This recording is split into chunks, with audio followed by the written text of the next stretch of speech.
Welcome back to the sales and marketing section of the Salesforce Admin certification, which is going to take 12%. Today we're going to look through, get in depth on the exam guide, talk through the bullet points so you feel confident in how to study to pass this section of the exam. So let's get into it. First bullet point is, given a scenario, identify the capabilities and implications of the sales process. So we're going to talk a little bit about sales process, talk about what the opportunity object looks like, different path settings, as well as look at forecasting. And so we want to understand not only how to configure that, but make sure that we understand from a business perspective, what are the implications of the sales process? How do we translate that into Salesforce? So what I want to do is, as we talk through this section, I want to talk and use a scenario. So in the case we're going to use, we're going to say that we own a bounce house company. We rent out bounce houses. So we want to talk about the sales process. Later on in this section, we're going to talk about leads and different lead assignment, etc. But we want to talk about the sales process. So someone goes to our website, they put in, hey, I'm interested. I got my kid's birthday party coming up. I want a nice bounce house. And I found your website. I'm interested. So in Salesforce, they're going to get this lead and they're going to see this lead and say, hey, I need to reach out, pick up the phone and call. And so now we have them on the phone and they're interested or in the opportunity of doing business with you. So let's talk about the different sales process and what that looks like in Salesforce and the different steps. So we're going to jump into a developer org and set up some sales processes. Now, in the developer org, in the last part of this series, part 2 of 7, talking about the object manager, I built a few sales processes, I built a few record types on the opportunity, and we went through it. But I'm going to review some of that here. So what I want to do is talk about the sales process, which are the steps needed to go from, hey, who is this individual interested in bounce houses, to we're going to send them a contract, they're going to sign it, and they're going to sign and pay for this service. And so we want to go into the setup side and we want to go into process. We want to go into the actual sales process itself. And we can see here that these are the steps that we want these reps to go through. So these are sales processes that I set up in the last video, but we want to click into one and just say, okay, this is a new business process. These are all of the steps that we want our reps to go through during this sales process. So we need them to prospect, we need them to qualify this individual who has interest, to analyze, give a value proposition, etc., etc. These are the steps that we want the sales team to go through and track within Salesforce. So we know from a company perspective, where are we in certain deals? How close are we? Potentially looking at data down the road, where are we losing deals? You know, what is the sales process telling us where we need to improve, and where can we double down and do well to be able to grow our business?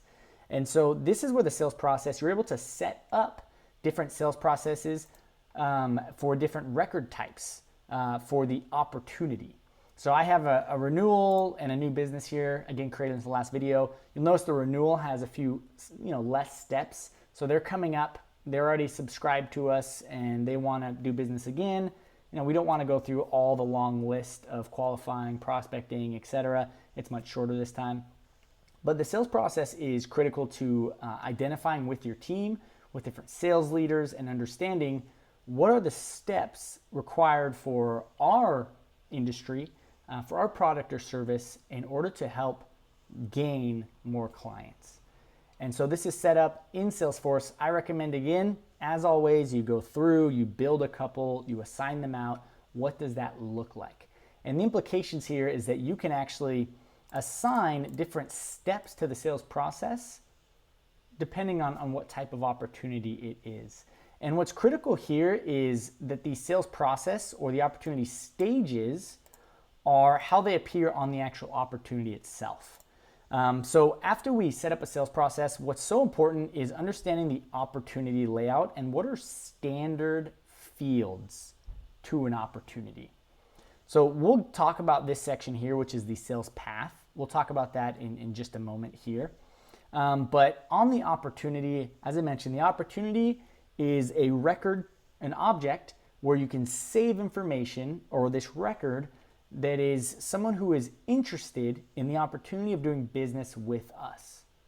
So again, we received that lead on our website and we called, and they are in fact interested, and they want more information. They want to do a demo. They want to see some videos. They want to come into our store to view some of the different bounce houses we have. While that phone call is happening, or after the phone call, a rep is going to open up an opportunity and create an opportunity for this bounce house. And so understand what fields are critical here. Some of the standard fields that I'm just going to call out right now is definitely the amount, or the currency amount for this opportunity, the close date, or when we expect to close, which means to either lose it or to win it, get a signed agreement and get paid. As well as the stage, which I mentioned, are the steps in the sales process that you set. Stage is absolutely critical to opportunities. This is where your reps need to be guided on what steps in the process, what's the order of those steps, and that way you can understand what stages do we currently have in our sales process, and where are all our opportunities sitting in those stages. So again, sales process is set up on the opportunity.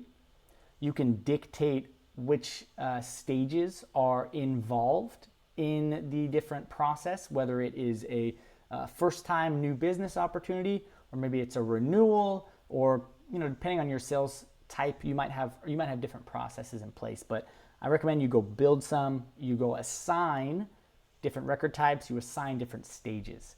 But that's what you're able to dictate within Salesforce, which is critical on the admin exam. Now, as I mentioned, I want to talk about the opportunity, talk about the different fields that live on here. The opportunity is great because the opportunity ties to an account or a company. So this is where you can actually set, this opportunity lives under a company. So in this case, in the bounce house, the company in this case is the individual inquiring about renting. It's that actual individual or the company that they represent. Whether it's, a birthday venue, or maybe it's an actual company event, right? They're throwing some anniversary party for their company and they want bounce houses. That would live under their account or their company, and this would be an opportunity with you, or the opportunity to do business with you. And so that's where all of the deal information, all of the sales information is going to live on the opportunity. And this needs to be set up. It's important, that your company is very defined on when opportunities should be created and how they progress down the pipeline or through the opportunity process.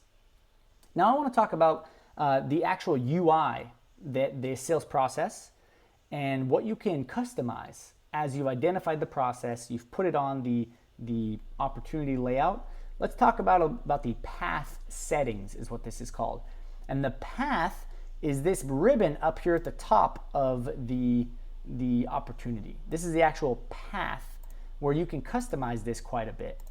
Now you'll see here that, for example, under prospecting, I have some guidance. I have some text that I've written in here. This is part of path settings. What you can do is you can actually set up key fields.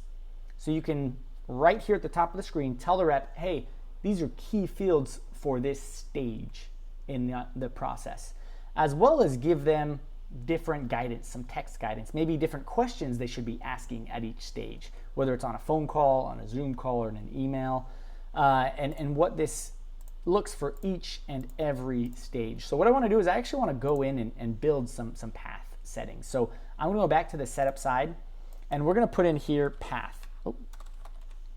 And we're going to find path settings, and from here we want to create a new path here. So we're going to create a new path for this new business, and so we're going to call this the new business path. We're going to create it on the opportunity, and we're going to go ahead and put it on this new business record type. And for the pick list, what's really nice is you can choose what pick list you want to do. So maybe your company doesn't use stages as much, you're more interested in other pick lists that live on the opportunity. 9 times out of 10, you're going to use the stage, but in the case that you don't want to use the stage field, you can put other fields in a path. But I'm going to go ahead and click stage here, and I'm going to hit next. Now this is where it's great, as I mentioned, this is where you can customize this information. Now this was an old path, so if I refresh, it's not exactly going to show here. So I want to customize, what's showing up on the path. So as I mentioned, you can add fields into the different path. On the prospecting, I may want to know, when are they, maybe expecting to do business, etc. I can type in here, list of questions that need to be asked, and then I could bullet point out, a few questions. Question 1, question 2, etc., etc. This is really nice, particularly in standardizing your process, particularly when you're training, is having guidance. A lot of sales teams will have these sales playbooks, and it usually is a separate document, but being able to put in some of the playbook into the actual opportunity in Salesforce helps the guide and incentivizes adoption of Salesforce as well. And here's where you can put in text, you can put in images and links as well as those fields. So I'm going to put in a couple here just to show you what it looks like. Qualification. I'm going to put in, I'll put in expected revenue. I'll put in next step is going to be important, as well as price book, right? So we want to start putting in products here. So I'm going to hit save, and I'm just going to put, test qualification, just to show you what that looks like. Now let's say I like this and I'm done. This is just a great place. Not a lot of companies utilize this well, but this is where you can help your sales leaders really put in their playbook within Salesforce. So this is the path. Path is going to be tied to a sales process, which can now be put on the opportunity. Now, as I hit next, you can activate. I want to go ahead and activate, as well as you can put little confetti, which is kind of fun. I can put which stages I want confetti to pop up. I'll put the first couple stages. And you can put the frequency. I'll put always. So I'll show you what the confetti looks like. I'm going to hit finish. So now that this path is enabled, I'm going to show you that on the opportunity. Now what I do want to call out is that the path is right now, as you see here, set on the new business record type on the opportunity object. But I could also put path and really customize what you want here on other objects. So for example, if I put in a lead path, I can put this on the lead object. And they only have the one record type, but I can put this for any type of pick list on any object. So this is important. I know the example I walked through the opportunity, but it's important to note you can put a path on any object. Now the sales process is tied to the opportunity, but the path you can put on any object. So just to show you what the path built, here I have an opportunity. I'm going to refresh here and show you that the path is now active here. And so if I hit this drop down arrow, here's everything that I just put in. I put in a close date, I put in a list of questions to be asked. On the qualification, I have the additional key fields as well as guidance. And so that's what you're able to update on the path is put in key fields, text, which in the text you could put in images, links, as well as if I put this mark complete, there's our confetti celebration. Something that Salesforce has added, just more and more confetti. So that is the path settings that you'll see on the section of this exam. Now, as we have opportunities open, as we have the sales process and path ready, let's talk a little bit about forecasting. Forecasting is great. It helps your team as well as your leaders understand what are we expecting to close within the month, within the quarter, et cetera, on the timeline. And so what's really important, as I mentioned, is understanding these stages have, a linear process, right, on the path. There's stages we want to take or steps we want to take, and those are often tied to probabilities as well. This is set in the object manager, but really you can have standard probabilities on each stage. You could go in and edit those as well, but that helps with the forecasting. And so what I want to do is I want to talk about forecasting. And so just to show you on the back end, we're going to go back to the setup side of Salesforce, and I want to put in here forecast. And here we have several things. We have forecast hierarchy, which talks about who's able to view, what's different access. This is really about different role based on the hierarchy. You can set in quotas here as well for different teams. What field are we accumulating? But really I want to talk about the forecast settings here. So I've enabled forecasts here, and this is where I'm able to build different forecast views for sales leaders and even sales reps as well. A lot of times these could be built in reports and dashboards, which I'll talk about a little bit later in this video. But there is an actual forecast object and a forecast side of Salesforce as well. So in this case, I've enabled forecasts. I have a few different types of forecasts. You can activate up to 4 here.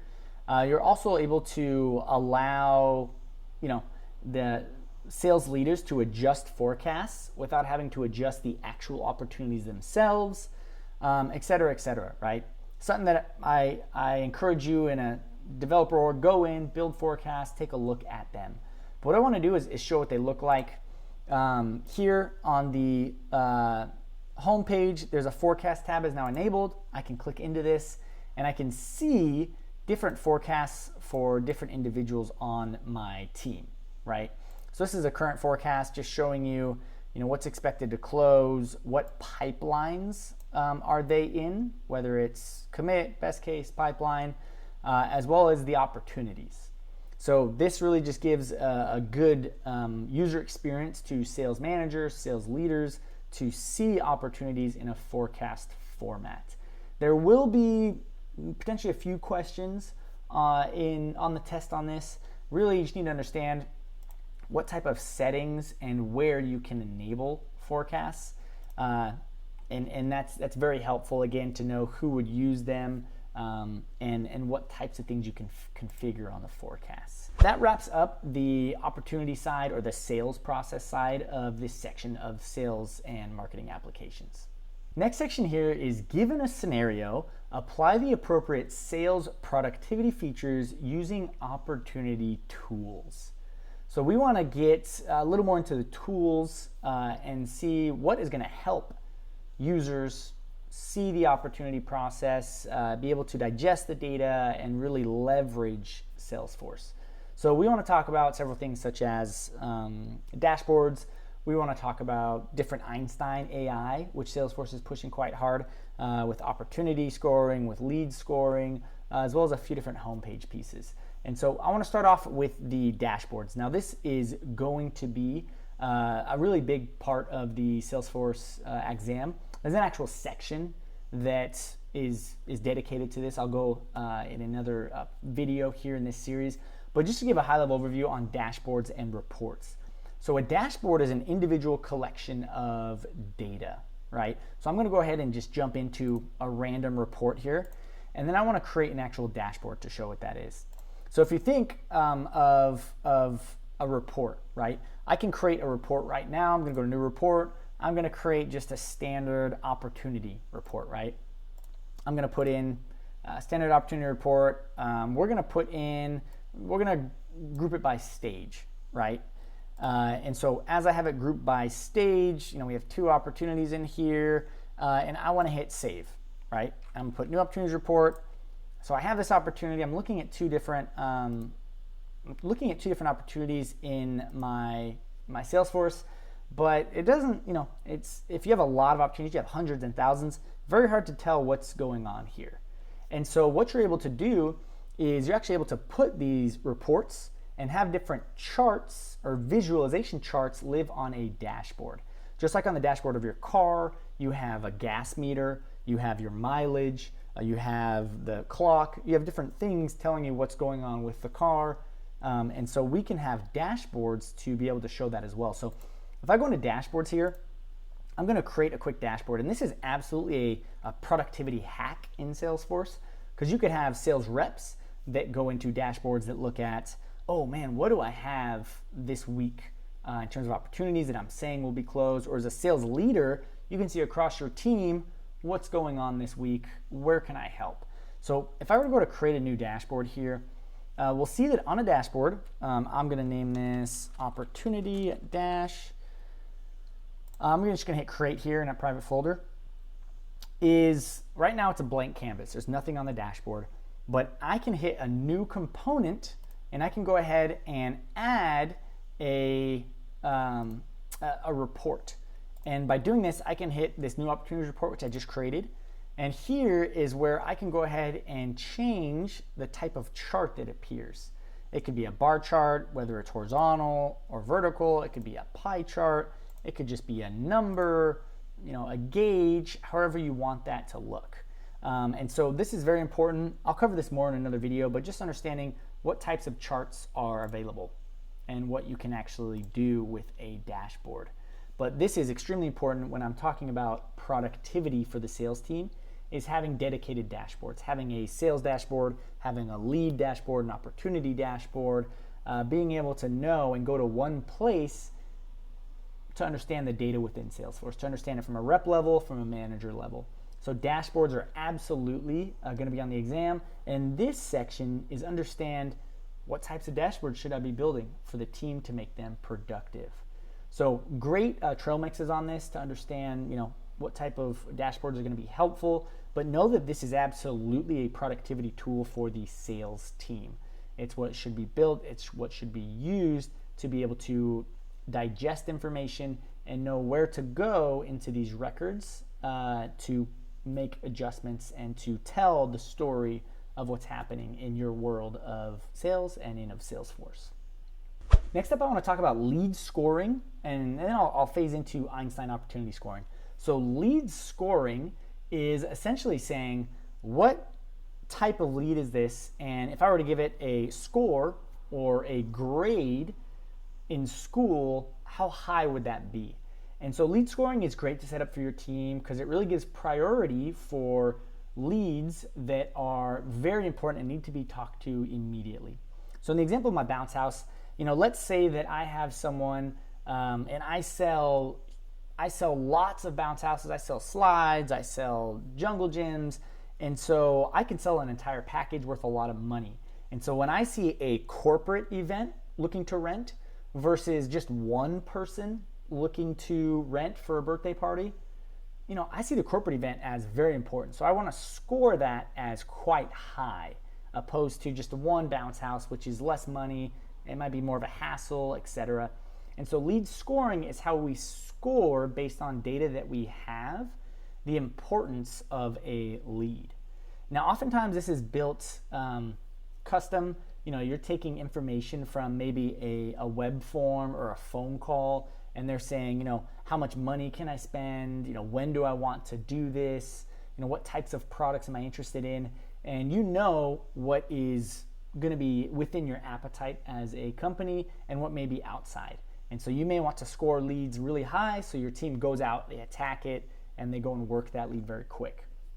Now, there is some native function in Einstein that can be used on lead scoring. I will note that this is, for Einstein lead scoring, it is an additional package that has to be purchased from Salesforce. And so I'll show you the documentation on that right now. So here I have the Einstein lead scoring. This is talking about, if you see here, this is available on Sales Cloud Einstein, available in extra cost with Enterprise, Performance, Unlimited Editions. A lot of companies do have this, but understand just how you can enable this. Again, go into this documentation, go into a developer org, and understand kind of what it looks like. So here, we see that the Einstein score shows up based on industry, state, what individual, what department this individual is coming from, and different revenue, right? And so it's using AI, which Salesforce is obviously very big on. We have ChatGPT with integrations. Salesforce is pushing AI to be able to identify and score records for you. So this is the Einstein lead scoring that's going to be important. And then as we transition from lead scoring and understand which leads are important, 0 to 100, which ones are important. Also want to talk about the opportunity scoring, which in opportunity scoring is based on the data, looking back to the opportunity record.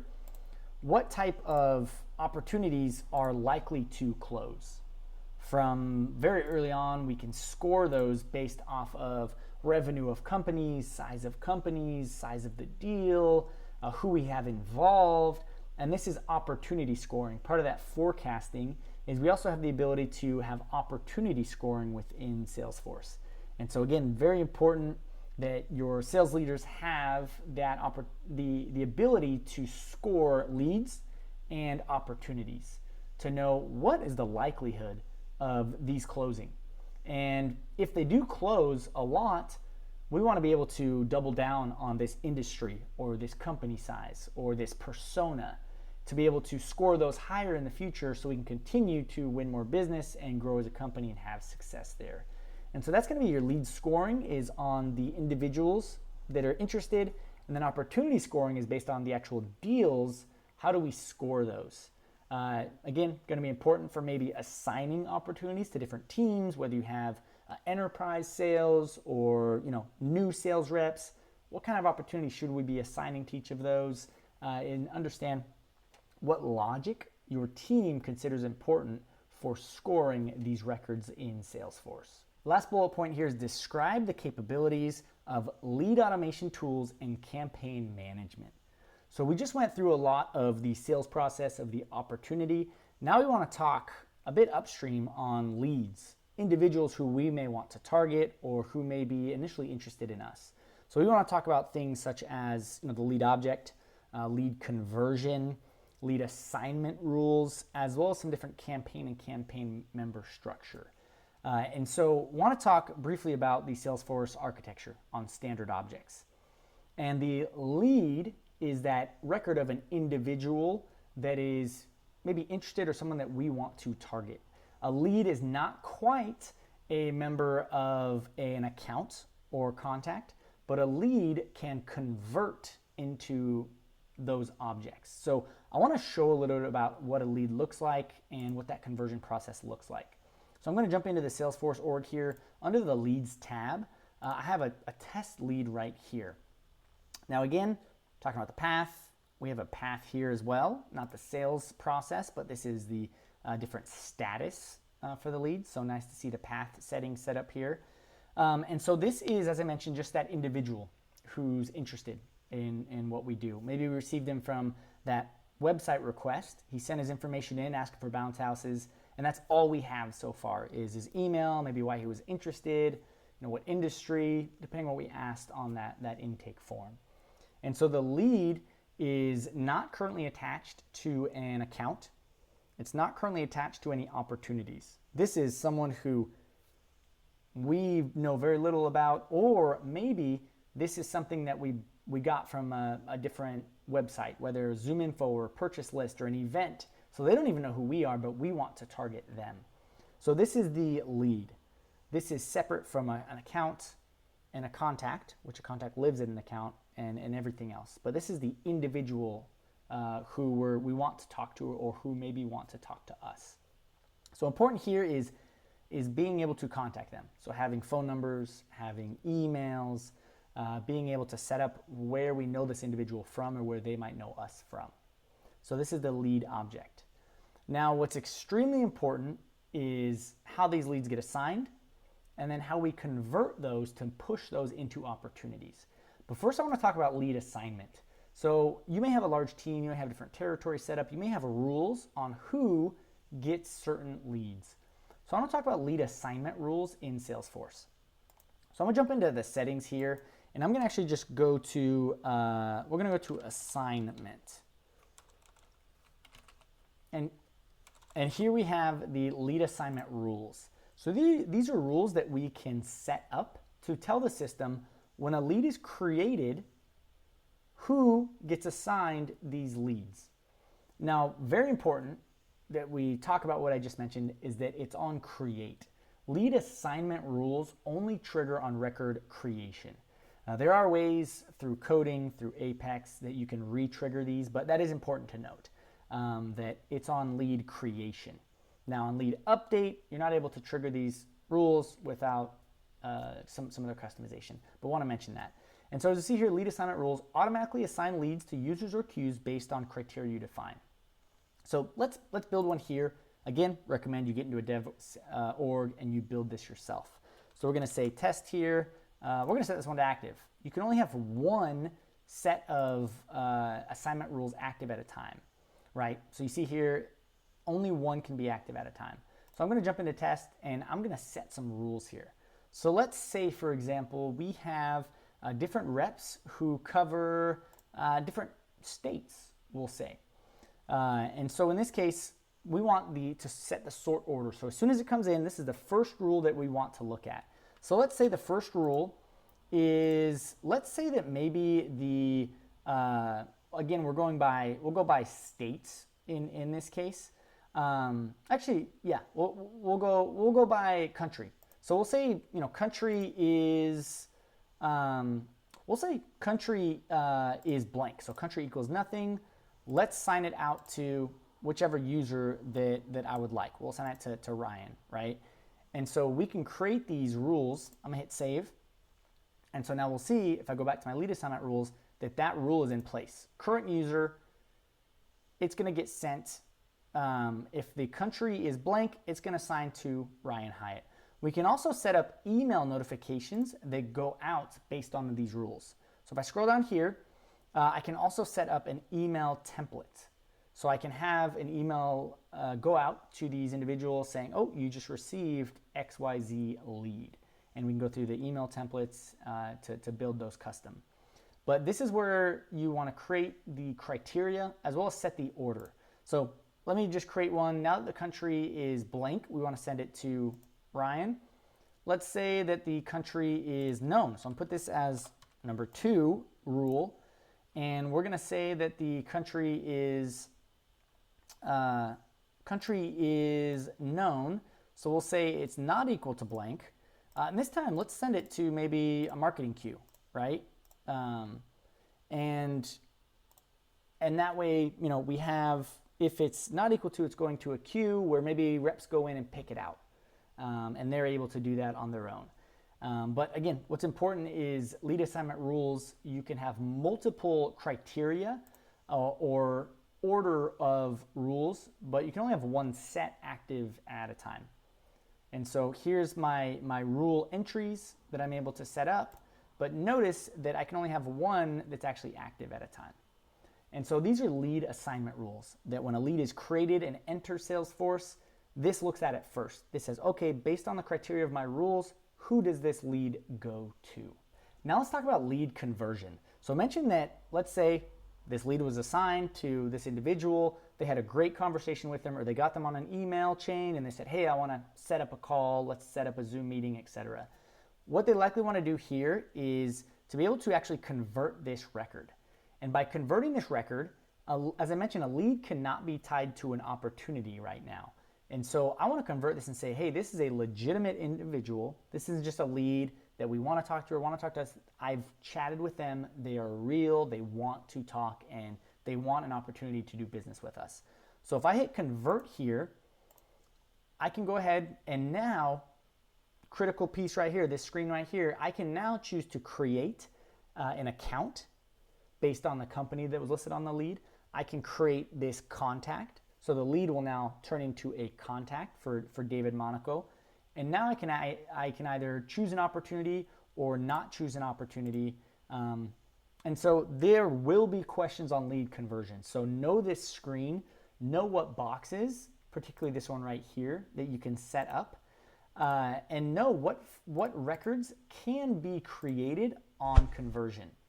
Right here on the screen, we see account, contact, opportunity. Again, what records can be created on conversion, account, contact, opportunity. And so this is critical. So as I go ahead and hit convert, now we have an account, a contact, and an opportunity, right? And so as I hit David, you'll now see that he is listed as a contact who now lives under the account. As well as we now have an opportunity that is open that I can now go in and start editing that has David as a contact role. So that's lead conversion, critical piece of Salesforce, extremely important lead conversion. What records can be created from lead conversion, how that process is set here, and know what reps are able to do with that standard button, and that's lead conversion. Now let's talk about campaigns. Campaigns are a great marketing function within Salesforce. that allow leads and contacts to be shared in a common space. One thing about Salesforce is I mentioned leads are not attached to accounts, contacts, and opportunities. You just saw that conversion. It turned into a contact, account, and opportunity. But a campaign is going to be a marketing campaign that could be, any of their initiatives, whether it is a website form, whether it is an event list that they got, whether it's a purchase list. It's a campaign that they can set up within Salesforce where they can add campaign members or leads and contacts in the system to become members of the campaign so that they can track their goals, the marketing revenue in Salesforce as well. So just to show what that looks like, one thing that is important that in order to have access to campaigns and campaign members, under the actual user themselves in Salesforce, they need to have the marketing user checked. So I'm in Salesforce here. I'm going under the user, and you'll see that the marketing user is checked here. A lot of times you'll have a marketing individual who gets a Salesforce license and they're like, where are the campaigns? Where I can't touch them. Please go in and verify that they have this marketing user checked. So because I have it checked, I can see campaigns and campaign members. So in this case, I have campaigns right here, and I want to be able to create a campaign. So we'll say that maybe I went to an event. So this is a 2023 event, and this is active. This is a conference. Can all be set up in the object manager under campaign. We can have a start date and end date, different revenue, different goals that we have here. In this case, I'm going to go ahead and hit save. And so what's great is maybe we have an upcoming campaign or an upcoming event, and I want to send a bunch of emails out to invite them to come see our booth, to attend, etc. But I don't know who I want to target quite yet, or I don't know who to send it out to. And so what I can do is I'm actually able to add campaign members. Now, how you can add campaign members, you can do it straight from the campaign itself.